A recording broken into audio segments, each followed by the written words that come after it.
दुनिया का सबसे खतरनाक डिक्टेटर आखिरकार कैसे राज करता है अपने देश पर?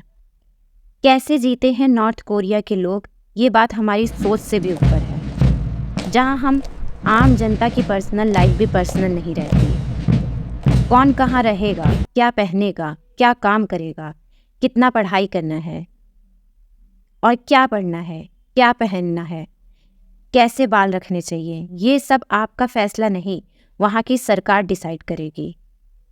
आप अपने फ़ोन पर क्या देख रहे हो, ये सब वहाँ की सरकार को पता रहेगा।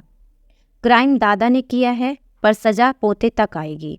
The law of guilty by association के अकॉर्डिंग। ऐसी ही एक स्टोरी है शिंग डोंग ह्यू, जिनका जन्म नॉर्थ कोरिया में जेल में हुआ। उनका कहना था कि उन्होंने बचपन से फोर्स्ड लेबर, भूख, टॉर्चर देखे। 2005 में वो नॉर्थ कोरिया से भागकर साउथ कोरिया पहुंच गए। उनकी लाइफ पर बुक लिखी गई, एस्केप फ्रॉम कैंप 14, जो काफ़ी फेमस हुई, जिसमें नॉर्थ कोरिया कैंप के अत्याचारों के बारे में पता चला। डेमोक्रेटिक कह देने से कोई कंट्री डेमोक्रेटिक नहीं बन जाती। वहाँ के लोग रात में पढ़ नहीं सकते, टीवी नहीं देख सकते, अपनी आज़ादी से जी नहीं सकते। कहने को तो स्कूल एजुकेशन इनके देश में फ्री है और हाई स्कूल करना मैंडेटरी है। जो स्कूल नहीं जाता उसको सज़ा दी जाती है, पर वहाँ स्कूल में पढ़ाई नहीं होती। टीचर रिश्वत लेके बाद ही किसी बच्चे पर ध्यान देते हैं। कॉलेज में बैकग्राउंड और रिश्वत देख के ही एडमिशन लिया जाता है। इसके बाद लड़कों को मिलिट्री ज्वाइन करना कंपलसरी है, जो करीब 10 साल की होती है। हाँ, आदमी के कुछ लिमिटेड हेयर स्टाइल हैं, तकरीबन 14 से 15, उन्हीं में से कोई सेलेक्टेड करना होता है। किम जोंग का हेयर स्टाइल कॉपी करना बिल्कुल सख्त मना है। इवन वो जो चश्मा लगाते हैं वैसा भी कोई नहीं लगा सकता। वहाँ अपने बालों को डाई भी नहीं कर सकते। साथ ही कपड़े में skinny jeans, blue jeans, ripped jeans और ब्रांडेड कपड़े भी बैन है। वेस्टर्न कल्चर से बिल्कुल भी मैच नहीं होना चाहिए। रेड लिपस्टिक और ज़्यादा मेकअप बिल्कुल अलाउड नहीं। ये सब सही से फॉलो हो रहा है या नहीं, ये देखने के लिए भी एक स्पेशल पुलिस है, जिसे फैशन पुलिस कहा जाता है ना इंटरेस्टिंग? मतलब पुलिस का काम लोगों का फैशन देखना होता है।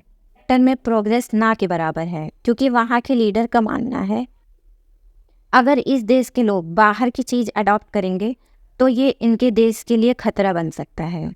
वहाँ किसी के लिए देश से बाहर जाना विदाउट परमिशन अलाउड नहीं है। किसी ने ऐसा किया या करने की कोशिश करी तो पूरी फैमिली को मौत की सज़ा दी जा सकती है।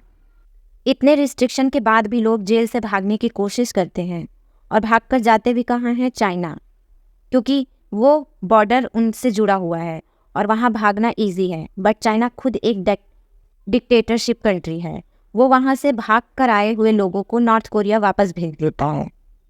यहाँ एंटरटेनमेंट के नाम पर कोई फॉरेन मूवीज़ नहीं, टीवी रेडियो में सिर्फ गवर्नमेंट चैनल दिखाए जाते हैं।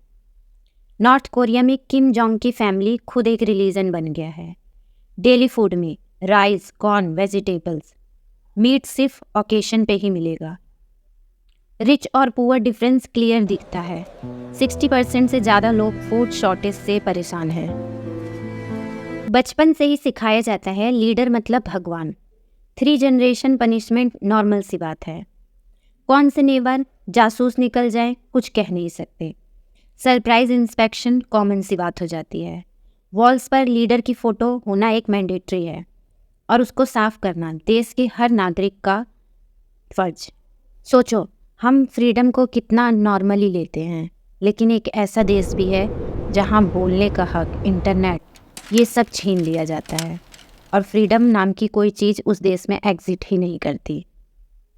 नॉर्थ कोरिया हमें ये याद दिलाता है फ्रीडम एक लग्जरी नहीं, ये सबसे बेसिक ह्यूमन राइट है, जिसे सबके पास होना चाहिए।